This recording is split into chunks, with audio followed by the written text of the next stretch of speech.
नमस्कार दोस्तों, स्वागत है आपका मेरे YouTube चैनल मोनिका भक्ति में। कैसे हैं आप सब? आशा करती हूँ कि आप सब अच्छे होंगे।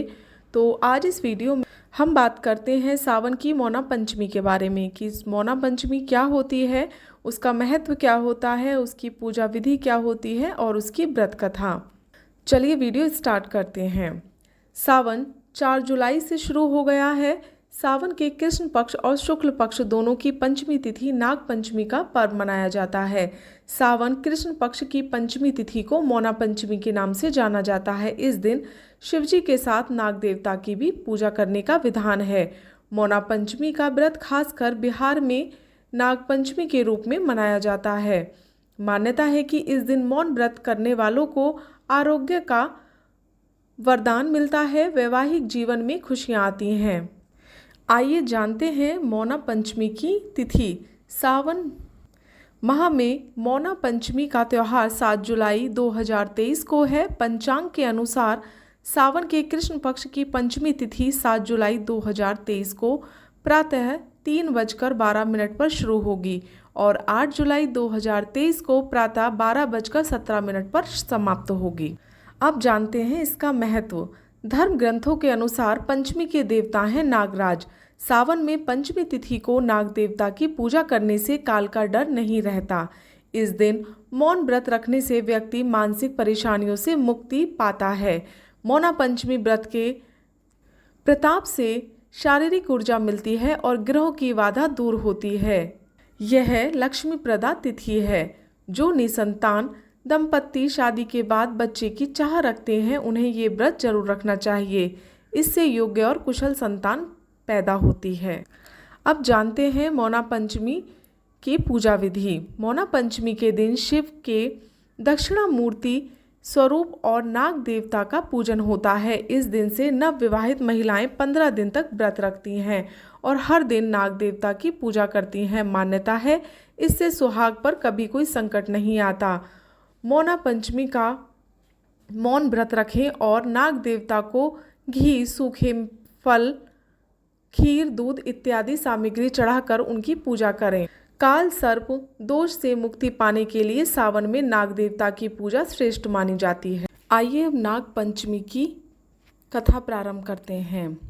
प्राचीन काल में एक सेठ जी के 7 पुत्र थे। सातों के विवाह हो चुके थे। सबसे छोटे पुत्र की पत्नी श्रेष्ठ चरित्र की, विदुषी और सुशील थी, परंतु उसके भाई नहीं था। एक दिन बड़ी बहू ने घर लीपने को पीली मिट्टी लाने के लिए सभी बहुओं को साथ चलने को कहा, तो सभी धलिया और खुरपी लेकर मिट्टी खोदने लगीं।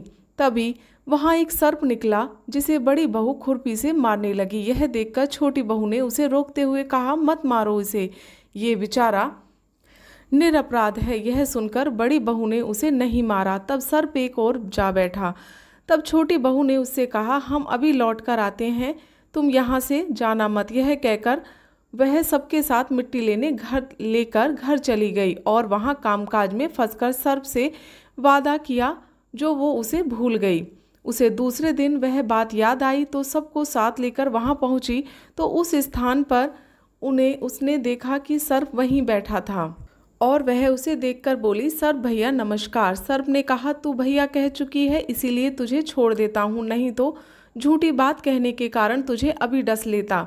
वह बोली, भैया मुझसे भूल हो गई, उसकी क्षमा मांगती हूँ। तब सर्प बोला, अच्छा तो आज से मेरी बहन हुई और मैं तेरा भाई हुआ, तुझे जो मांगना है मांग ले। वह बोली, भैया मेरा कोई नहीं है, अच्छा हुआ जो तू मेरा भैया बन गया। कुछ दिन व्यतीत होने पर वह सर्प मनुष्य का रूप रखकर उसके घर आया और बोला कि मेरी बहन को भेज दो। सबने कहा, इसके तो कोई भैया नहीं था। तो वह बोला, मैं दूर के रिश्ते का भाई हूँ, बचपन में ही बाहर चला गया था। उसके विश्वास दिलाने पर घर के लोगों ने छोटी को उसके साथ भेज दिया। उसने मार्ग में बताया कि मैं वही सर्प हूँ, इसीलिए तुम डरना नहीं और जहाँ चलने में कठिनाई हो वहाँ मेरी पूंछ पकड़ लेना। उसने कहे अनुसार ही किया और वह इस प्रकार उसके घर पहुँच गई। वहाँ के धन ऐश्वर्य को देखकर वह चकित हो गई। एक दिन सर्प की माता ने उससे कहा, मैं एक काम से बाहर जा रही हूँ, तू अपने भाई को ठंडा दूध पिला देना। उसे यह बात ध्यान न रही और उसने दूध गर्म पिला दिया, जिससे उनका मुख बहुत जल गया। यह देखकर सर्प की माता बहुत क्रोधित हुई, परंतु सर्प के समझाने पर शांत हो गई। तब सर्प ने कहा कि बहन को अब उसके घर भेज देना चाहिए। तब सर्प और उसके पिता ने उसे बहुत सा सोना, चांदी, जवाहरात, वस्त्र, भूषण आदि देकर उसे उसके घर पहुंचा दिया। इतना ढेर सारा धन देखकर बड़ी बहू ने ईर्ष्या से कहा, भाई तो बड़ा धनवान है, तुझे तो उससे और भी धन लाना चाहिए। सर्प ने यह वचन सुना तो सब वस्तुएं सोने की लाकर दे दी। यह देखकर बड़ी बहू ने कहा, इन्हें झाड़ने की झाड़ू भी सोने की होनी चाहिए। तब सर्प ने झाड़ू भी सोने की लाकर रख दी। सर्प ने छोटी बहू को हीरा मणियों का एक अद्भुत हार दिया। उसकी प्रशंसा उस देश की रानी ने भी सुनी और वह राजा से बोली कि सेठ की छोटी बहू का हार यहाँ आना चाहिए। राजा ने मंत्री को हुक्म दिया और उससे वह हार लेकर शीघ्र उपस्थित हो। मंत्री ने सेठ जी से जाकर कहा कि महारानी जी छोटी बहू का हार पहनेंगी, वह उससे लेकर मुझे दे दो। सेठ जी ने डर के कारण छोटी बहू से हार मांग कर दे दिया। छोटी बहू को यह बात बहुत बुरी लगी। उसने अपने सर्प भाई को याद किया और आने पर प्रार्थना की, भैया रानी ने हार छीन लिया है, तुम कुछ ऐसा करो कि जब वह हार उसे गले में रहे तब तक के लिए सर्प बन जाए, और जब वह मुझे लौटा कर दे तब हीरो और मणियों का हो जाए। सर्प ने ठीक वैसा ही किया। जैसे ही रानी ने हार पहना वैसे ही वह सर्प बन गया। यह देखकर रानी चीख पड़ी और रोने लगी। यह देखकर राजा ने सेठ के पास खबर भेजी कि छोटी बहू को तुरंत भेजो। सेठ जी डर गए कि राजा ने न जाने क्या करेगा। वे स्वयं छोटी बहू को साथ लेकर उपस्थित हुए। राजा ने छोटी बहू से कहा, तूने क्या जादू किया है, मैं तुझे दंड दूंगा। छोटी बहू बोली, राजन क्षमा कीजिए, यह हार ही ऐसा है कि मेरे गले में रहेगा तो हीरो और मणियों का रहता है और दूसरे के गले में सर्प बन जाता है। यह देखकर राजा ने वह सर्प बना हार उसे को कहा, अभी पहन के दिखाओ। छोटी बहू ने जैसे ही उसे पहना वैसे ही हीरे और मणियों का हो गया। यह देखकर राजा को उसकी बात पर विश्वास हो गया और उसने प्रसन्न होकर उसे बहुत सी मुद्राएं भी पुरस्कार में दी। छोटी वह अपने हार और इन सहित अपने घर लौट आई।